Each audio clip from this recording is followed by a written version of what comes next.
Hello and welcome to International Organ Day with me, Andrew Palmley. And me, Cheryl Enever. Thank you for joining us for what will be a spectacular conclusion to our week-long The Organ Show. And thank you all for sending in so many of your films and stories. It has really been heartbreaking to have to leave out so much of that material. But please don't forget to subscribe to our YouTube channel and hit the bell icon. That way you'll never miss any of the videos you've sent in as we gradually upload them in the coming weeks.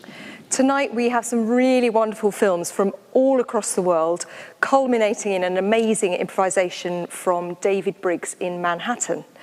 But before we begin our world tour, we will be entertained just one more time by Rachel Mann and Sarah Svensson with a piece that they've created especially for us tonight. Here is Organised Crime.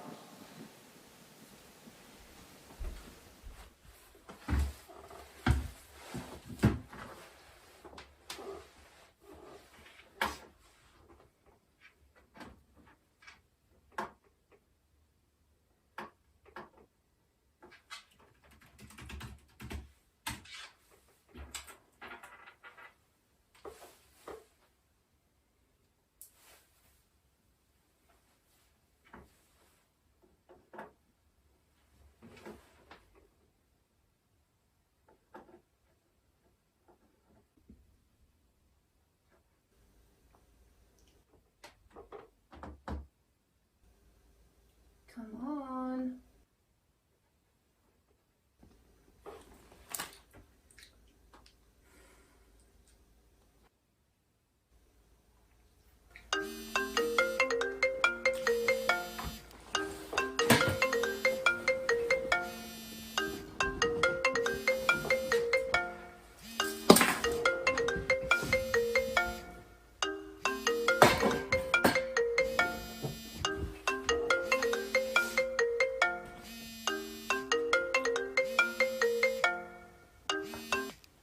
Hello?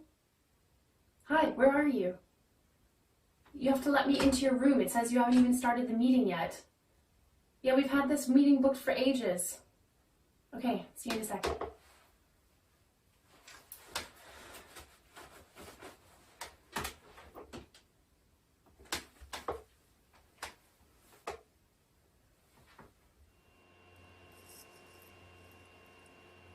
Hi. Wow, what happened to you? What do you mean what happened to me? I was taking a nap, watching some TV. What do you want? You look terrible. I mean, are you It's just toothpaste. Never mind. It's good to see you. I've been trying to reach you, and it's been impossible, but we need to discuss our next organized crime tour. You mean a virtual tour? No, like an actual concert tour. Well, like that stuff we used to do with the stilettos and the rubber chickens and getting on airplanes. Exactly. We need to plan. We need to discuss our repertoire. We need to practice. What? We need to decide, like practice the organ? Yeah. It's not going to work. I haven't played the organ in like a year, so. Oh my gosh. Okay. It is time to rejoin society, Sarah. So run a brush through your hair, please, God, and we can start planning. It'll be fun. We had so much fun together. With a few disagreements along the way, but you'll remember the good times, I promise. It's not together. Fine, count us in. Fine. 1, 2, 3, 4. Why aren't you playing? You'd have to count in a steady tempo. You count us in. Fine. 1, 2, 3, 4. What? Ridiculous tempo. It's too fast. It's not my fault you can't play it that fast. I can play it that fast. It's just not very nice to listen to, so I will compromise. We'll do something in the middle. Rachel Mann is compromising by taking over, ladies and gentlemen. Have you ever been conducted like this?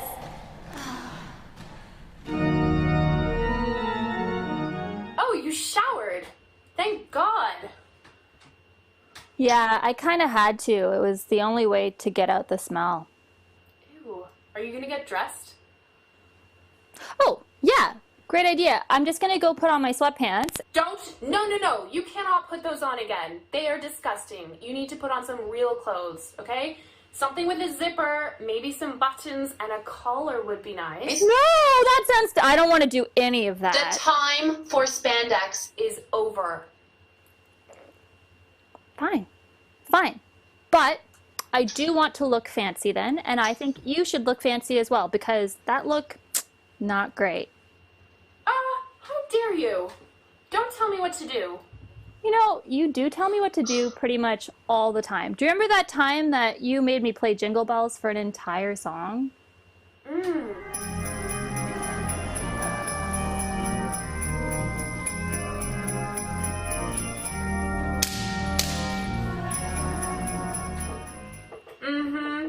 I also remember how much you enjoyed filling in for that preacher. Yeah, we really did have a lot of fun. Relationships break down, and this is something most people will experience. We all struggle with friends at different times in our lives, but this doesn't mean that we should abandon them when they are clearly not living up to their potential. We really did have a lot of fun.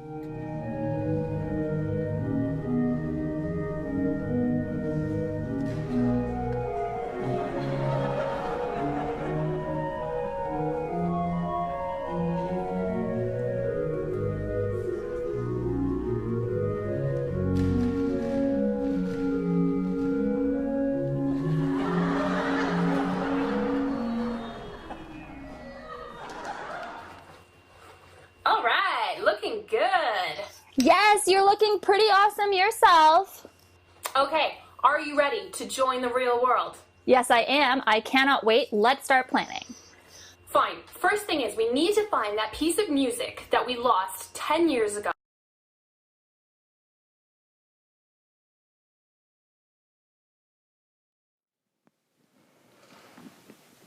Well, earlier today, I had the great pleasure of meeting the creator of this magnificent piece of art. The gentleman is called Michael Allen Kidd, and we're looking at the music lesson. Wonderful piece of art featuring a lady teaching a young chap on a two-manual house organ, and of course, she has her adoring cat looking on. This painting is being auctioned for charity, and you can bid for it by going to our website, admin@rco.org.uk. We already have one bid in for £4,000, so for £4,000 and 1 penny, this painting could be yours. If you like this piece of art and would like to commission one, you can go straight to Michael Allen Kidd's website, michaelallenkid.co.uk. I'm sure he would welcome that commission. So bids will remain open until the end of tomorrow. Let's see if we can get some money for charity. Thank you very much. Now we begin our world travels by visiting Paul Ellison in San Francisco, and then we will fly straight to Tokyo in Japan to meet Agnes. Greetings from the Church of the Advent of Christ the King, San Francisco, California. My name is Paul Ellison, and I'm music director here.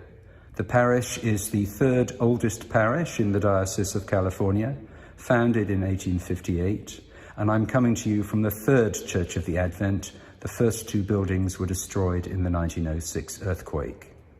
Here at Advent, we're the historic Anglo-Catholic parish, a little smells and bells 6,000 miles from home. I also bring you greeting from the Association of Anglican Musicians. I'm the immediate past president of that group. It's a group of 950 Episcopalian and Anglican musicians, most of whom live in the United States and some of whom elsewhere in the world, dedicated to the study and practice of Anglican and Episcopalian music in the United States. On this auspicious occasion of International Organ Day, greetings.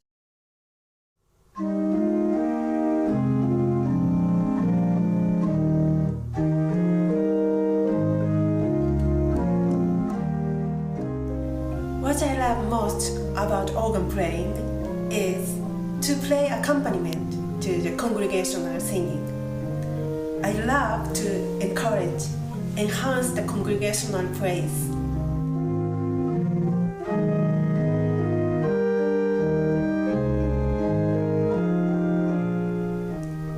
church organist in Japan is, I think it is to live as a tiny minority of minorities, but I enjoy it.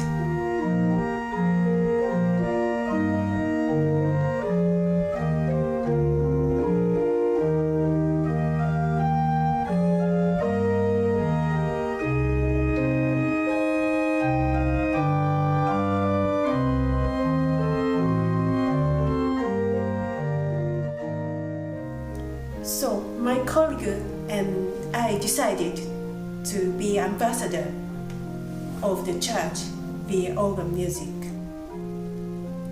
This organ was built in 1964 by Dutch builder Verschuren for the use of choir training at St. Margaret's School in Suginami, Tokyo.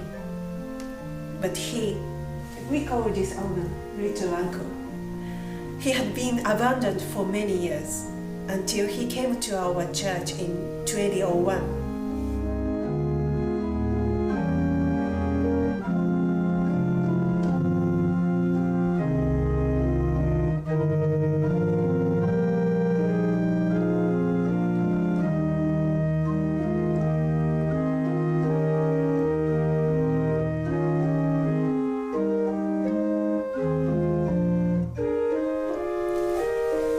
Occasionally play for the diocesan services at the cathedral, sometimes play for ecumenical events or concerts, and sometimes I have opportunities to play in the UK with magnificent organs.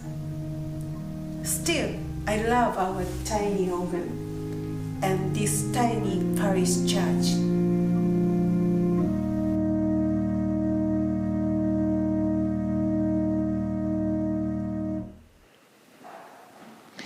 In Switzerland, we meet Wolfgang Sieber, a virtuoso organist who merges with local pop musicians. And Wolfgang is supported by the Friends of the Organs of Lucerne. And we're so pleased to welcome you all. And thank you so much for watching all week. We will then go to Schlegel Abbey, and we'll finish this group of 3 films with a visit to Västerås Cathedral.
Ladies and gentlemen, a very warm and heartfelt welcome to the Abbey of Schlegel, which was founded in 1218. My name is Ewald Strohhofer. In 2016, I entered the Norbertine community of Schlegel.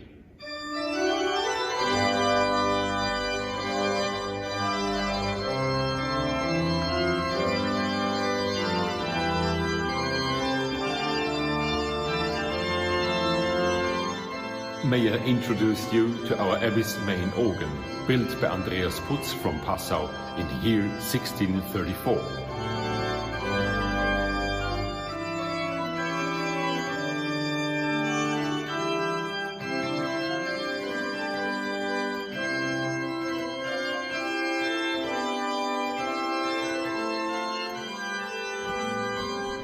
For me it seems that back in 17th century, heaven and earth must have been much closer together, at least in the thoughts of people. The splendid and festive sound of our organ does not represent a distant heavenly music like in late Baroque music.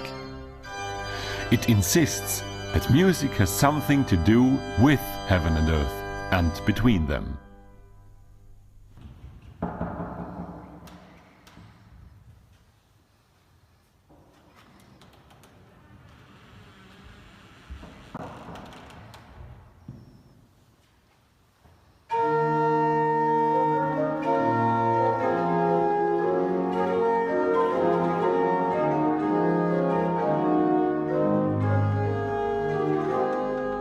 I want to draw your attention now to a more faraway instrument.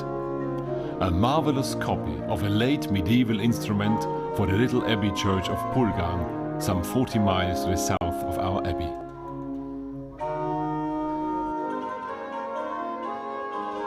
Seldom enough for Austria, the interior of the church was never changed after the Gothic period. That's why we find there an original organ balcony signed 1512.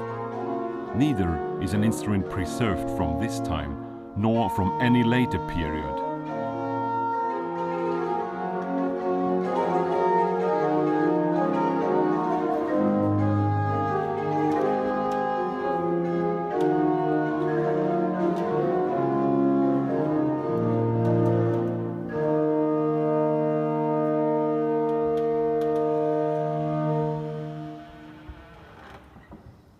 Back to our monastery, I want to conclude with the beginning of Georg Muffat's Toccata Settima, which fits perfectly to our Putz organ.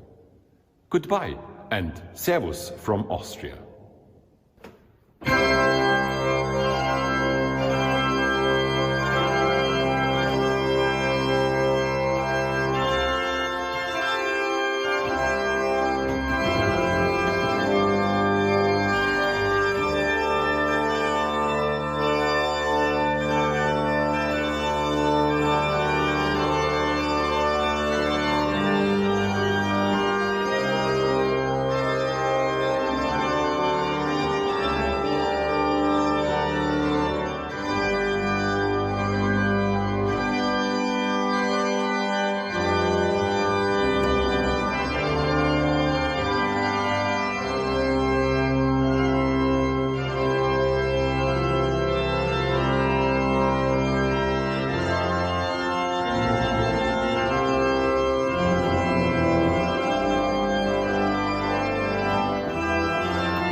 Sweden and Västerås Cathedral, where we are sitting right now. Johan Hammarström is my name, and I'm the director of music here. My name is Johannes Skog, and I'm Johan's colleague, and I'm one of 4 organists in this cathedral. Västerås is one of the oldest cities in Sweden. And some historical glimpse from this town is, for example, that the cathedral here celebrates 750 years since it was re-inaugurated 1271. We actually don't know when the cathedral was first built. The cathedral here has a long tradition of chorus singing, and here, if we compare with the Anglican cathedrals, all the choirs are volunteers. We have 8 choirs, which sings every Saturday during terms. And we have, of course, services during the week, but the choral services is in the weekends, as well as most of our concerts. We have around 120 concerts a normal year, and one very important part in the concert series is our regular organ series at Saturdays, which is every Saturday throughout the year. And Johannes, if you say something about this Saturday organ recital series. Yeah, it's an incredible series to be a part of, and mostly because so many people come to the church and want to experience organ music in this beautiful place. And now during the pandemic we've had to adapt, and we have bought microphones and placed them around the church and cameras, etc. And we try to bring the music to the homes of our parishioners, and we think it's very important, mostly because the musical life in this building is very rich. We have commissioned a lot of works, and of course we have beautiful instruments and great choirs in the cathedral. In the cathedral here we have 4 instruments, and we are up on the west end organ loft, where the biggest instrument is built originally 1898 by Åkerman and Lund, a Swedish company, and has been since that enlarged several times and was restored by Harrison and Harrison in 1998. It's based of the 40 stops original instrument, which was built in Swedish late romantic style. And if you say something about the instrument in your... I think this is a very interesting instrument because you have, of course, the different periods represented tonally in the organ, and you have everything that is original is still there, and you have the bass is a Swedish romantic organ, and but even the bass of this instrument is quite unique, because we have high pressure stops, for example, which hadn't been constructed in Sweden. No, it was the first instrument with as many as 5 high pressure stops when it was built. Yeah, and for example, we have a subas, 16-foot subas, that is on high pressure, and we have a flûte that is on high pressure, and the organ needs that in order to be heard on the other side of the church, and also the strings and the principals are very dry in the sound. They're very direct, and that helps to support the congregational singing while they're singing literally from the other side of the church. And added to the organ recital series on Saturdays, we have the celebrity organ recital series, and as well as a yearly organ festival, which is in the end of April. And to add a little bit extra to the concerts, and not at least for the services and the liturgy, I started the commission program here 2006 for new music for the cathedral, which has since then resulted in around 40 commissions, both for choir and organ solo, and organ duets, and quite a big mixed up of different kind of music. And you started here in the music team 3 years ago, and what would you like to say about the commission program? Well, that it's unique. I haven't found it in any other place where I've been, not to this extent. And there have been so many interesting collaborations, for example, with Judith Bingham. And she has composed music that we have performed on 2 instruments, and specially commissioned music for places and the altars in the church and that sort of thing.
Well, I'm joined now by Daniel Moult, RCO trustee and international concert organist. Dan, good evening, welcome. Good evening, Andrew. Hi, Cheryl. Lovely to be here. Thank you for the invite. Well, thanks for joining us. And I was just wondering what you felt about the Wolfgang Sieber piece. Wow. Fantastic. I think it's great the organ's finding new friends. And I guess one thing during this pandemic is how creative everyone's been, not just the organ community, I think the musical community at large, finding new friends, you know, promoting live music at a times when we physically can't be in the same place. So the more the merrier. Well, very good stuff. And of course, you've travelled and played across the world. What do you feel about the idea of an international day?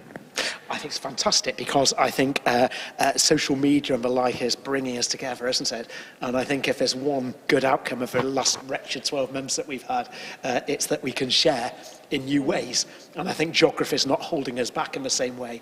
You know, the idea of having colleagues from Austria, Australia, Japan, all playing within 10 minutes of each other would have a horrific carbon footprint. But now it's become more the norm. We're an RCO family and sharing together. Fantastic. And of course, we're no longer prisoners of geography. Well, that's Daniel Moult, ladies and gentlemen, and if you want to see and hear more of Daniel, can I recommend that you invest in the English organ, a tour de force played by Daniel and also introduced by him. We'll be back to you later. Checks in the post, thank you. Next we meet two amazing young talents, Alexander Ricard-Strauss Fausto from Canada, and from France, Stan.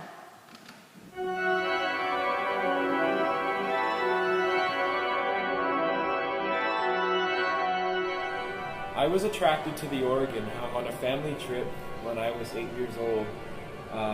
We were in Buffalo, New York, and we entered a movie palace, and the manager just asked me if I wanted to play the organ. So I got on and I started playing, and I was mesmerized by the sound. Of course, I couldn't play the organ. I was just playing piano by ear. And I thought that I would not be able to master it someday because it was too much. It was too much to take in, too many stops. So, thankfully to the director of music of this parish, Joe Carrere, I was able to start organ lessons at the age of 13, as I was very young then, and he was the most willing to take me on as a young student at that age, which I'm very grateful for.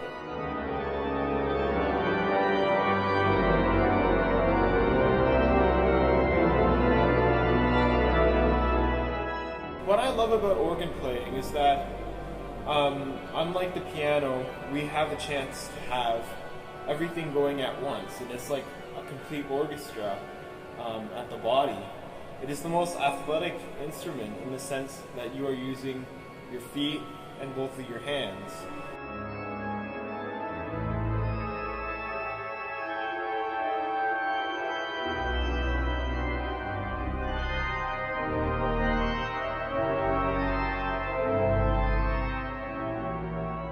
Make the organ sound like a full orchestra, and it has unlimited capabilities.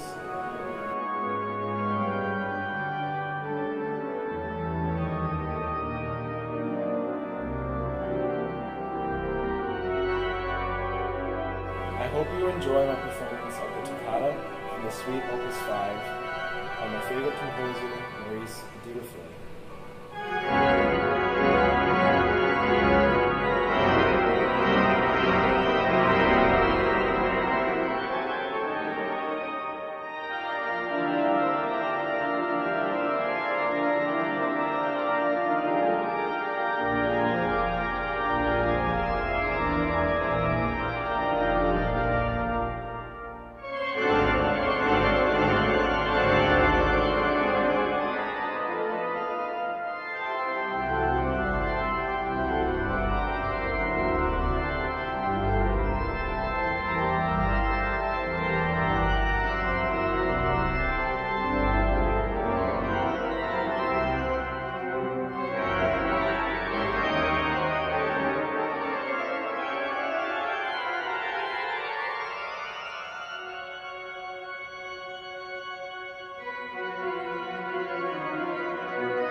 Hello, my name is Stan and I am 16 years old. 2 years ago I joined the RCO summer course and decided to become a member. I study at the Geneva Conservatory in the organ pre-professional class. I welcome you here in the music room of our house, where I am spending hours working on my little study organ. A few words about my video. Last year I have attended a TV show broadcast on the French national TV. It was an opportunity to show the organ differently and works also with a philharmonic orchestra. It was a unique experience. So please enjoy, and if you want to stay in touch, visit my website, stantildas.com. Well, there we have witnessed some prodigious talent from two very young players. And of course, if you'd like to learn to play the organ, do get in touch with us in the usual way.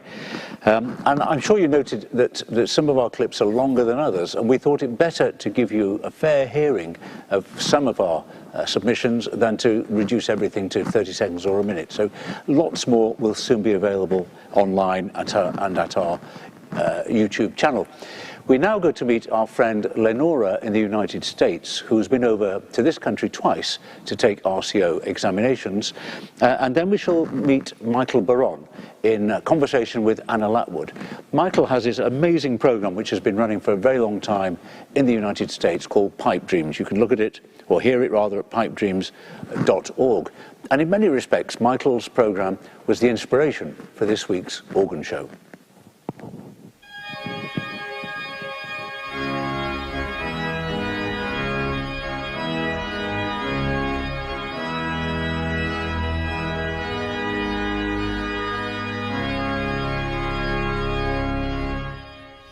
My name's Lenora Morrow Jeffcoat. I'm ARCO. I live here in Lexington, South Carolina, which is a suburb of the state capital of Columbia, here in the United States. I'm married to Harry, and I have two girls, ages 5 and 2, and I homeschool the oldest, Lenora Grace. I'm a wife, I'm a mother, I'm a freelance organist. I substitute around the area I perform. I am on the board of the Columbia chapter American Guild of Organists, and I've been a member of RCO since 2016. I received my associate diploma in 2018 and am currently pursuing my fellowship diploma.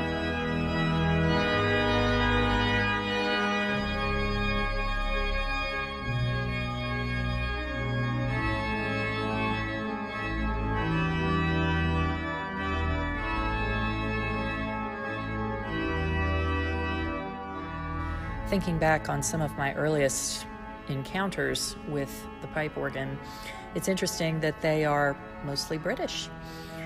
One of my family's favorite movies growing up was Chariots of Fire, and in the closing scenes of that movie, Harold Abrams' funeral hymn is being sung, and it is Perry's Soaring Jerusalem, and you hear that organ roar over the television set. And I remember hearing that hymn and thinking, even as a youngster, wow, I can't play the piano and have it sound like that. Nothing I play on the piano will ever sound like that. And even as a youngster, 4 or 5 years of age, my wheels were turning already, I think.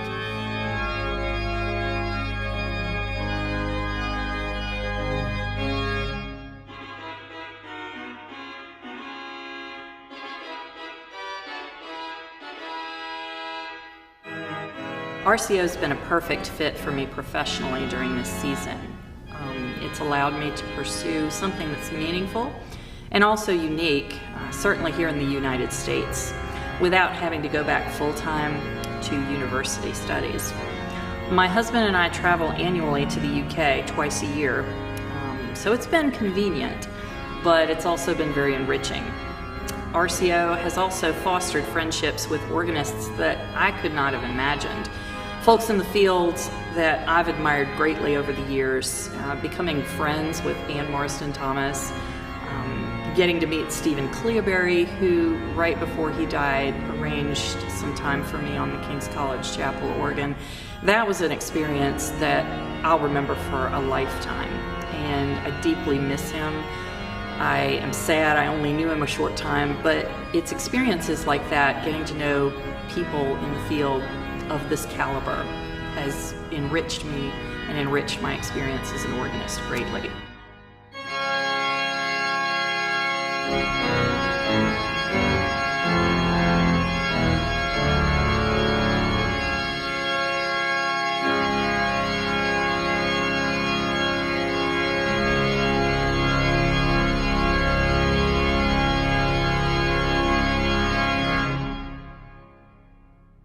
Well, Michael, can I just start by saying a huge thank you for taking the time out of your afternoon to actually chat to me. I mean, it is a real privilege to finally meet you. Well, it's a real privilege of me to have this international shaking of hands, as it were. It's The new way of doing things over Zoom. I would love to start by talking about how Pipe Dreams actually came about, because it is this institution of the American organ world now. What was it that actually made you create this program? Well, I was a music director of Minnesota Public Radio. I got the job there just kind of by chance. I had been a music history major at Oberlin, was involved in the campus 10-watt radio station. Upon graduation, didn't want to go to grad school right away and thought, maybe I can get a job announcing classical music somewhere. And just by chance, a little station in the center of Minnesota was just more or less getting on the air, and they were looking for a programmer and announcer, and they happened to hire me. I was for 25 years music director, during which time, at the beginning, I decided, because I liked organ music, although I'm a musical omnivore, I would have an hour of organ music on Sunday nights, and it was called, with great poetry, the Organ Program. And so come that was 1968, 1970. Come 1980, when the American Guild of Organists had its convention in the Twin Cities, as music director, I decided that we would record as much of that as possible. We did a lot of recording of local musical activity, and ended up with a week's worth of tapes of marvelous things. The choir from St. Paul's Cathedral, London, was in residence for a week, and that was kind of special. We did some live broadcasts and some regional broadcasts of that. We did a live national broadcast, actually, also. But I had this, and I thought, well, I could put it on the organ program, or maybe it's really, good enough for prime time. And at that point, it was increasingly easy to do a nationally distributed show. Instead of manufacturing all sorts of analog tapes and sending them out through the mail, it was possible to distribute with the satellite. So I went to my program manager and offered him the suggestion. He asked what I wanted to title the show, and I hadn't thought that far ahead, because the American Guild of Organists National Biennial Convention Concert Series doesn't even make a very good acronym. And he, without more than a beat or two, said, why don't we call your program Pipe Dreams? And by the way, he said, since you're coming to me after the budget year has been finalized, we really don't have money to pay for this distribution, but perhaps my brother-in-law, who's an organ nut, would be interested in chipping in. So he contacted his sister and brother-in-law, and lo and behold, they became supporters of that first series of broadcasts, because it was just really only a 14-week package. There was no idea of it going on and on and on. And fortunately, Mr. and Mrs. Wesley C. Dudley, now in their memory, supported by their family, continue to help make Pipe Dreams possible. We only did 14 programs at the beginning, but the success of that was such, or my hubris maybe, I don't know, but it was clear that there was a possible market for it, that there were also possible resources, future American Guild of Organists conventions, my own recordings of organ music, the European Broadcasting Union, that it would not be impossible to feed a weekly show. And so in October of 1983, we went on the air. The first broadcasts were beginning January of 1982, and then the regular weekly appearance, October of 1983. So coming up In 2022 and 2023, basically, it's the program's 40th anniversary, which, even if I think of it, is sort of unbelievable, because in the United States, there has not been a great history of nationally distributed programs of organ music, and that Pipe Dreams has far outlasted any other predecessor and is still going is kind of astonishing. Well, Michael Brown has made such a marvellous contribution to the world of organ broadcasting over many, many years. And we're delighted that this week he's celebrating globalization. He's having an international week of his own. So thank you, Michael. We look forward to hearing much more from you for many years to come. Now, later we'll be meeting the Chief Executive of the American Guild of Organists, and their organisation is rather larger than the Royal College of Organists. In fact, they're divided into chapters across the United States. But there's also a European chapter of the American Guild of Organists just across the channel. And we next go to meet some of their members, and we're going to start with my Italian friend, Giorgio.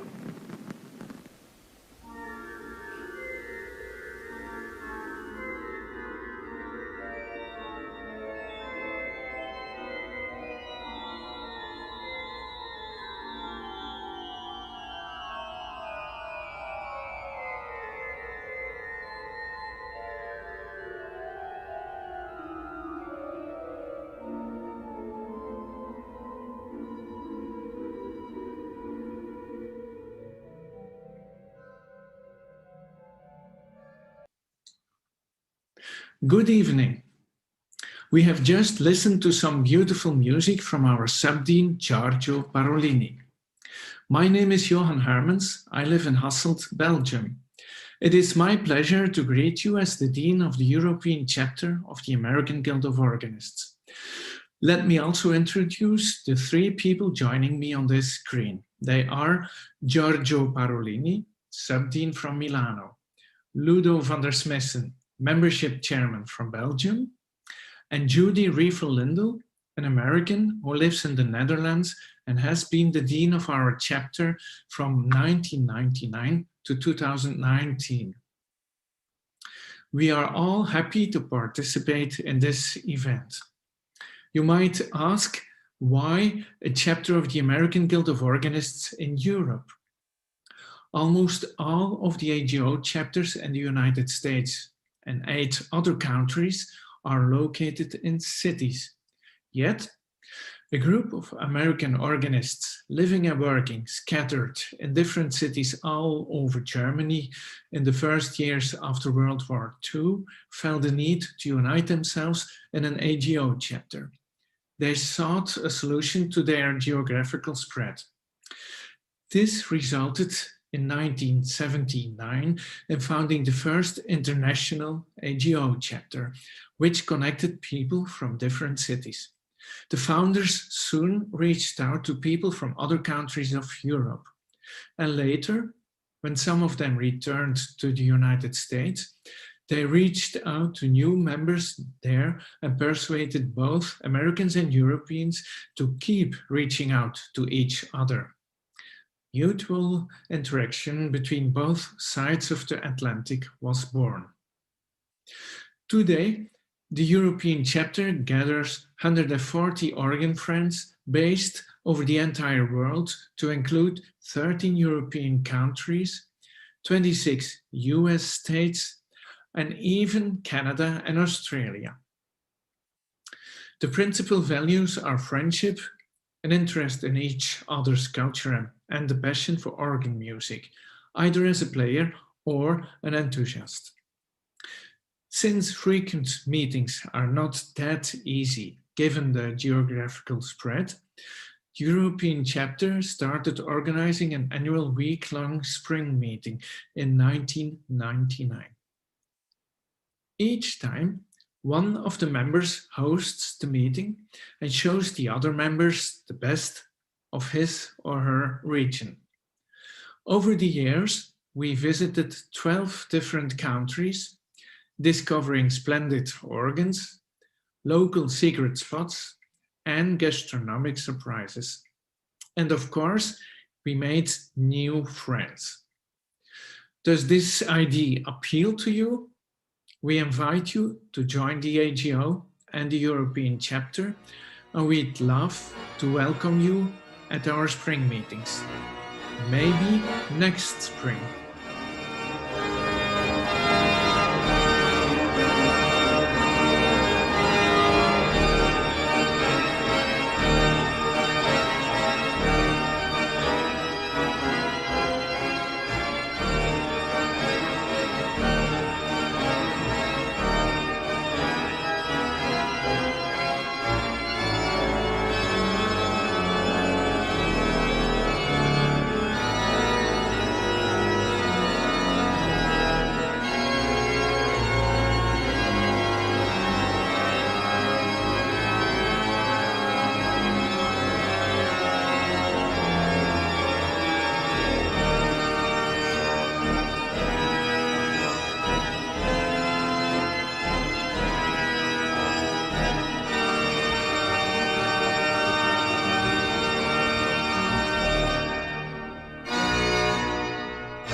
So Daniel, you very kindly agreed to come and speak to us again. And we were just watching Michael Barone now. I understand you know each other. How did you come to... That's right. It was a great pleasure to welcome Michael along with Tom Bell, who's RCO Director North, when Michael brought some Pipe Dreams enthusiasts over to England about 8 or 9 years ago, I think it was. And we took them on interminable coach trips up and down the UK. They're incredibly good-natured, including putting up with Tom and my banter on the coach down the microphone, and went to all these spectacular venues, and it was a really happy memory, and it was lovely to meet Michael, and he's built up such a community over in the States with Pipe Dreams, which is such an inspiration. Fantastic, yeah. And then we were watching Lenora there, who was talking about her experiences of doing RCO exams. Now, you're an RCO examiner, so what's it like for you to be an examiner, and I wonder what it must be like for the candidates, particularly if they come in to play and recognise you. That must be quite terrifying for them. Yeah, I do remember that myself. Yeah, I mean, I think all examiners are human, or at least most are. So, you know, you're always really rooting for the candidate. You know, you really, I know it's a cliche, but you really do want the best for the person in the room there. I think what's wonderful now with the RCO has changed completely since I were a lad, is that you've now got, you know, from the very elementary stages of CAM, so from roughly ABRSM grade 2 or so, right up to the high-end professional FRCO is catered for, which is spectacular. So, you know, we want to see people improve, to refine their skill sets, and no longer are we just throwing them in at the deep end, saying, right, there's your ARCO, why can't you do that? You know, we're guiding them through. The RCO Academy, which is the teaching wing, does spectacular work, giving online tutorials and all sorts of feedback and resources to enable people to realise their best and to get these goals. So it's no longer just an isolated setup as perhaps it might have been seen to be 30 years or so ago. Yeah. Thank you very much for that insight. Oh, thank you. Now, finally, we're going to go to our improvisation by the superb David Briggs at the Cathedral St John the Divine in Manhattan. And he, on this occasion, was not just offered 3 melodies to choose from, but he was offered 3 great American composer band leaders, namely Count Basie, Duke Ellington, and Dave Brubeck. So let's go to Manhattan and see what happened next. Well, hello, ladies and gentlemen, and a very, very good evening to you. It's David Briggs speaking here in my study on 123rd Street and Broadway in the hustle and bustle of this great city, which is New York. It's a very, very great honour to be invited to take part in today's International Organ Day on behalf of the Royal College of Organists. I was thinking, my first association with the RCO, amazingly, is now 43 years ago, when I took my ARCO back in that wonderful old building in Kensington Gore, just huddled in by the side of the Royal Albert Hall. In many ways, it seems like yesterday. I remember the great figure of Sir John Dykes Bower coming up the staircase in order to come and play the ear tests. In those days it was a Bach chorale, and he played it about 3 or 4 times, and you had to circle the notes that were changed from the original. It was an unforgettable couple of days at the RCO, and I remember going back 18 months later to take my fellowship, also in Kensington Gore. And really ever since then, the college has meant a huge amount to me, and there's no doubt that the college diplomas are still really the gold standard, recognised throughout the world in terms of wonderful organ playing. Well, this evening I would love to improvise to you at the Cathedral of St John the Divine. I have the great privilege of being the artist in residence at the cathedral. It's a cathedral that was, the interior of the building was cleaned last autumn. It took about 3 or 4 months, and it looks absolutely amazing now. The organ, however, is still out of action because of the smoke damage, and it's going to be about another year or 18 months before all those 8,000 pipes, which have to be cleaned individually, and obviously it's a very, very delicate operation before that can take place. In the meantime, we are very much enjoying a replacement organ. It's a digital organ provided by the Walker Technical Company out of Zionsville, Pennsylvania. And of course here we have a 10-second acoustic, which does it no harm whatsoever. Having said that, it's an instrument with a lot of integrity, and providing you use the right stops and play it, as a friend of mine likes to say, give it the treatment, it really sounds spectacular in our acoustic. So this evening, ladies and gentlemen, I'm going to improvise to you, and thank you so much for sending in so many ideas over the last few days for the subject of the improvisation in time-honoured fashion. I have here an envelope, and within it is a theme, and maybe even a $10,000 check. Let's just see. Well, the theme is here, but they've missed out the check. There it is. Another day, maybe. So the winning theme that has been supplied, oh, this is great. It's a Duke Ellington theme from the late 1930s called Mood Indigo. Well, Duke Ellington had a very close relationship with St John the Divine. We're quite near to Harlem, where of course he performed hundreds, maybe thousands of times with his colleagues in the Jazzmen. And Mood Indigo dates from the late 1930s. One of his most well-known songs, and you can see it on YouTube, the original version.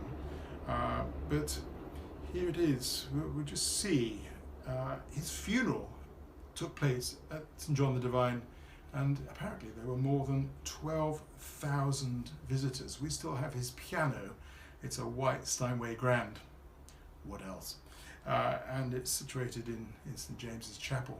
So I'm just looking at this theme here before improvising on it in a couple of hours. Looks to me, well, I can feel a Passacaglia coming on. Let's go over to the cathedral, see what happens.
Well, earlier today, I had the opportunity to chat to the Executive Director of the American Guild of Organists, James Thomashower. The AGO was one of the RCO's first creative partnerships. Here, James tells us something about the American scene. Well, on this very special day of international celebration, I'm joined now by James Thomashower, the Executive Director of the American Guild of Organists, live from New York. Hi, James. How are you today? I'm very well, Sir Andrew. How are you, sir? Very well, and all the better for seeing you. Now, I don't think many of our viewers have yet understood that we're now working closely together, the RCO and the AGO. I wonder if you'd like to comment on that new creative partnership. Absolutely. Well, we have been meeting, you and I, and representatives of our respective organizations at a leadership level over Zoom for quite a few months now. And we've been bringing different people in and out of our Zooms to bring their expertise to bear on the discussions. So we've been talking about conventions, and we've been talking about certification, we'll be talking about fundraising, and generally the activities of respective organizations. It's been very worthwhile as we teach each other about ourselves to learn about the different organizations and how they work. Well, you know, we're very pleased that we've also got a good deal out of this arrangement, because each party is offering membership to the other group at a very much reduced price. From the English point of view, the RCO point of view, that means we have access to your brilliant magazine, The American Organist. But I know that the American viewers are also enjoying seeing iRCO, our virtual learning platform. Well, we've been very inspired by iRCO.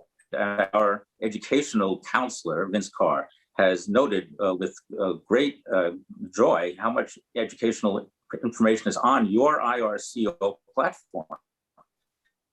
And we have been urging our members, and our young members in particular, to go there and be mindful of the informational content that you have on the iRCO platform. We don't have anything that good, and we like what you have, and we want to emulate it in due course, but now we're happy to be able to have access to it. That's brilliant. Now, one of the things you've got that we don't have is the idea, the concept of the convention.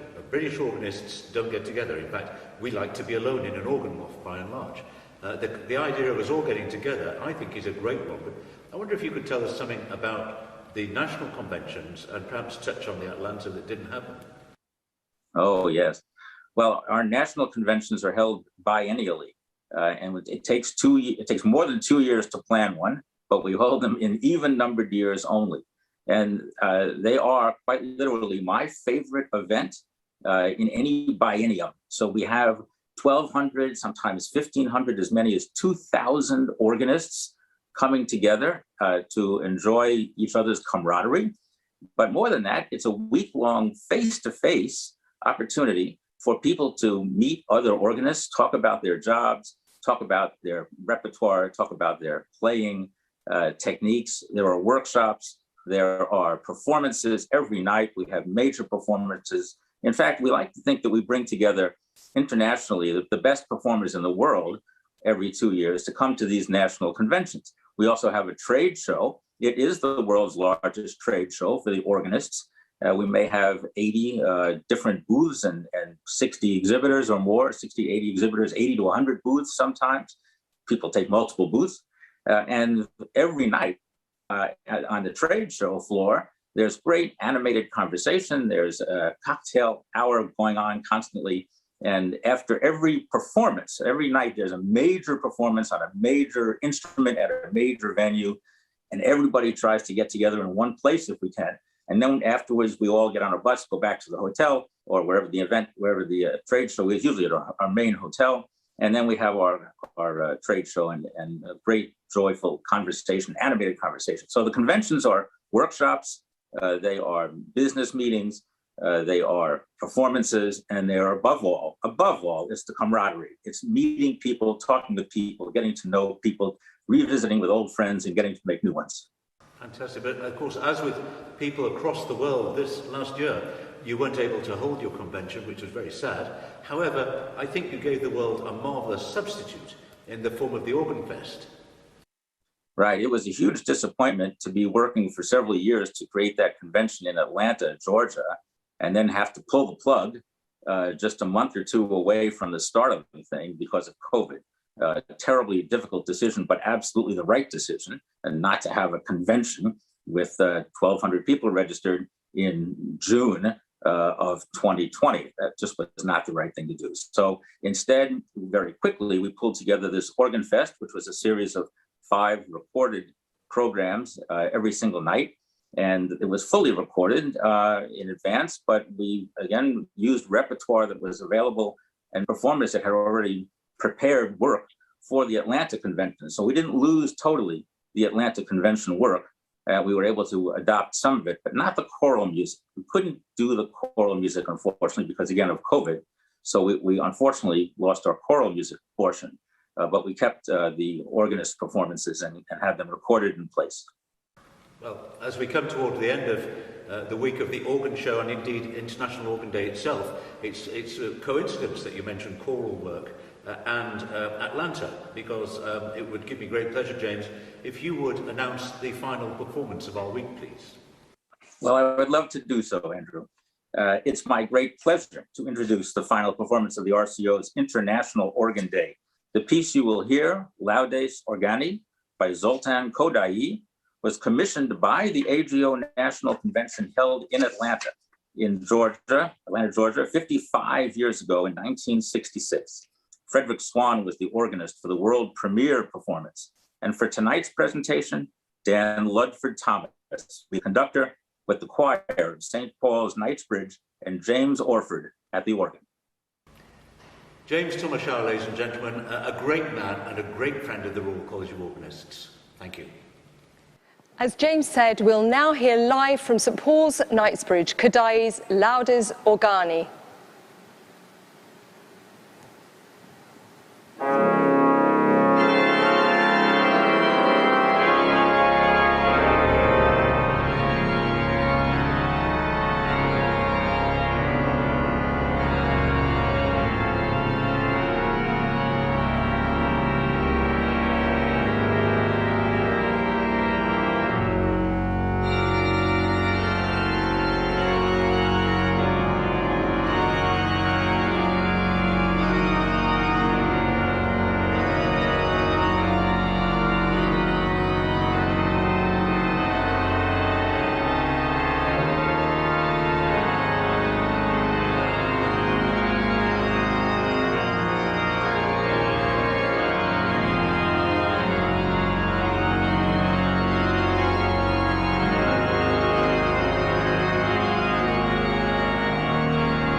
Well, we really must thank the marvellous musicians in St Paul's, Knightsbridge, Kodály's In Praise of the Organ, an inspired commission by the American Guild of Organists.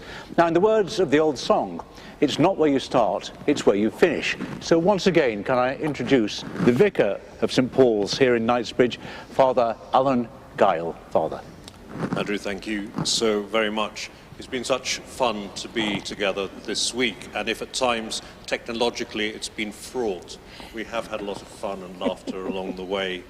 I think two things really have struck me. The first has something to do with the fact that, although it's really great to be reminded of the importance of the church in patronage of organists, organs and organ music, this has been such a rich diet that's really reminded us that the worlds of church music and organ, the life of the organ, they're not coterminous at all. So, I mean, it's been a wonderful journey around the globe this week.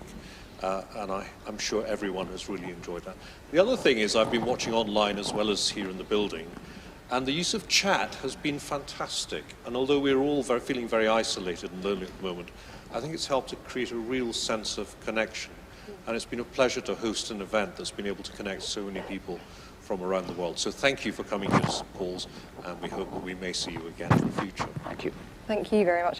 All that remains to be said is thank you so much to the choir of St Paul's Knightsbridge, their conductor Dan Ludford-Thomas and organist James Orford, to Daniel Moult for coming along to chat to us tonight, and to all of this week's fantastic studio guests, and to our wonderful performers and speakers.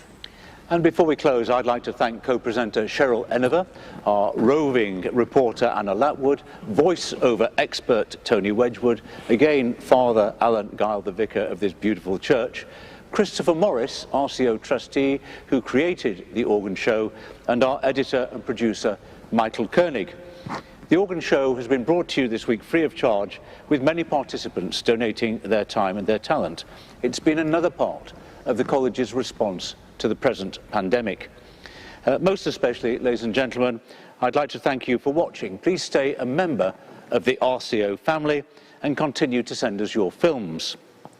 I hope you will join us again next time we invite you to tune in and be inspired.